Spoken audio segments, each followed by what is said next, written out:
Muling nagpaalala ang mga task leaders sa mga kasama para sa kanilang weekly task. Ang key dito, basta kabisado nyo lahat, hindi kayo dapat kabahan. And as long as kaya tayo kakabahan kasi alam natin sa sarili natin na hindi tayo nakapag-prepare ng gaano. So, to reach that level of confidence, we need to prepare them as much as we can.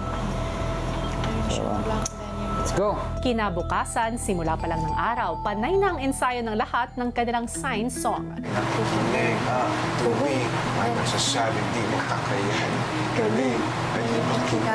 Talagang pagkagising po namin sa umaga, lalo na po ako kuya, pinaktis ko po ng paulit-ulit po yung kantang Kabataang Pinoy, and talagang every small detail po kuya or yung mga actions po na ginagawa namin, lalo na po ako, talagang kino-correct ko po kuya.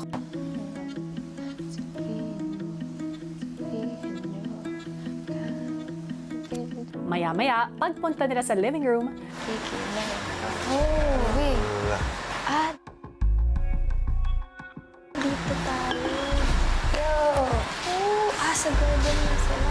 matapos makita ang bleachers kung saan sila magtatanghal, sina Marco at Princess, agad na tinipon ng mga kasama para ayusin ang kanilang magiging pwesto.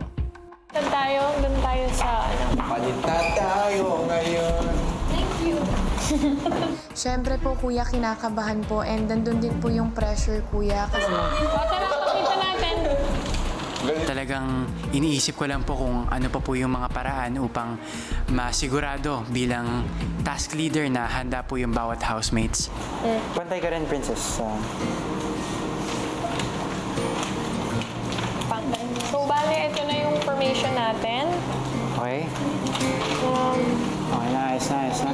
talagang gusto ko pong malinis po kuya yung mga actions na gagawin ko po kuya para po maihatid po kuya yung tamang message po ng song or kung ano man po yung gusto naming maiparating po sa kanila at mas maintindihan po nila kuya yung kantang Kabataang Pinoy. Especially po kuya na performer po ako kuya. Run muna natin yung sabay-sabay ulit. Sabay-sabay. Patiin ako ng copy mo. Sabay-sabaw.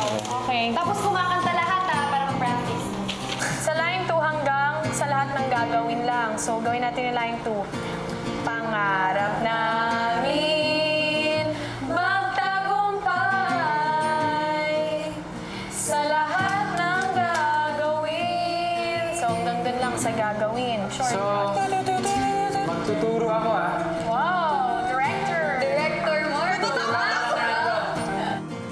It is really an honor na gampanan po yung pagiging leader sa isang napakagandang mensahe, kuya. Para sa akin, kuya, talagang ikinagagala kong gawin ng maayos at tama, kuya. 2, 3. Para subukin kung kabisado na ng lahat ang sign song, inisa-isa ni Marco ang housemates. 3 and Barkada namin, may pangarap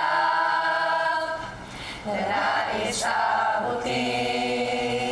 Sabi nga sa kanta, kami ang kinabukasan. So, ayun nga po, be an inspiration and to use our voices then to spread awareness kuya sa mga nangyayari nga dito sa bansa natin. Iba na tayo ngayon, walang di magagawa. Sabihin nyo, kaya natin to.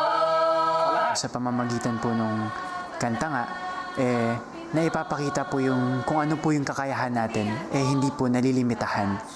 At yung mga bagay na pwede pa nating magawa bilang kabataan ay limitless at endless at nasa sa atin po yun kung paano po natin makakamit ang tunay na tagumpay.